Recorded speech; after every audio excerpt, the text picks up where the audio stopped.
Welcome to a new lesson on the OpenToonz program. In this lesson, we're going to refine our animation, specifically by finishing our bouncing ball. We'll also cover some very important aspects of animation, namely squash and stretch. If we play the animation we've drawn so far, in the previous lesson, we saw that our ball bounces in a very mechanical way.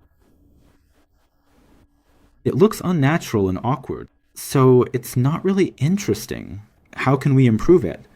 It's actually pretty simple if we change the material of our ball. For example, if we make it more rubbery or softer, then when it hits the ground, it should squash a little.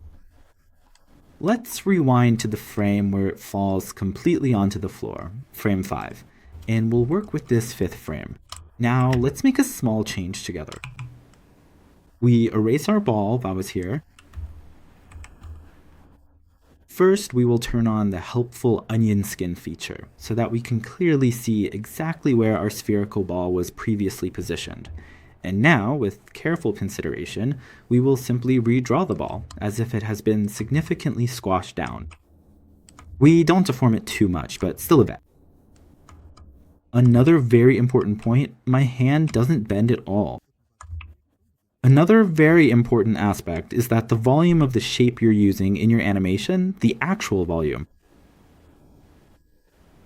should match the volume of the shape you're deforming. What do I mean by that? This ball here can't be the same as this other ball, because this one is much bigger in volume, and that will look really unnatural, unless you completely squash it against some surface. But that all depends on the material. So now let's say we've drawn this and we start our animation. Boing. Now it already looks more realistic, more natural, but you can still improve it when it hits. When the spherical ball forcefully hits the hard floor, it immediately gets significantly compressed and momentarily deforms. At the moment it starts bouncing off the floor, the ball kind of begins to decompress, to expand. And it starts to expand. Let's take this one now. And the forces that make it expand start to shoot out. It starts moving in this direction, and in the opposite direction it's pushed away. And it starts to bunch up. It bunches up into a shape like this, kind of like an egg. And if we... I undid the extra step. And if we take this boring little ball we had before and swap it for a slightly different one,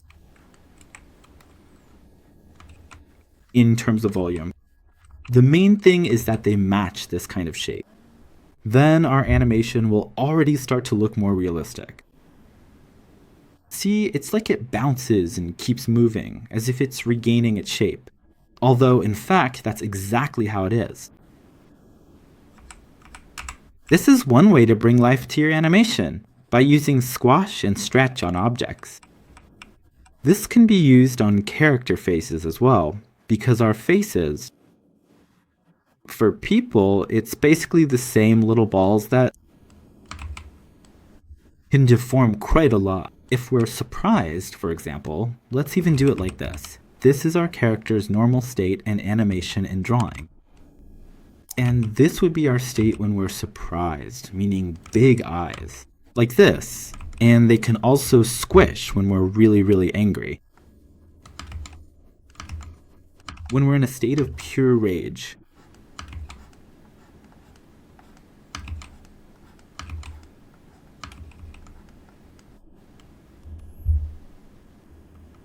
And this allows us to convey the character and shape of our object. Let's delete this.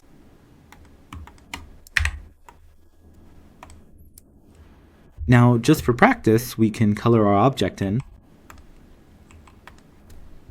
so it stands out. We can even color it in right here. That'll make things much easier.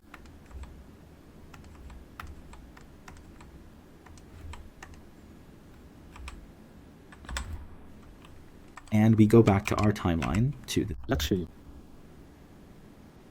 This is precisely how the squashing and stretching of an object truly functions. See you in the next lesson.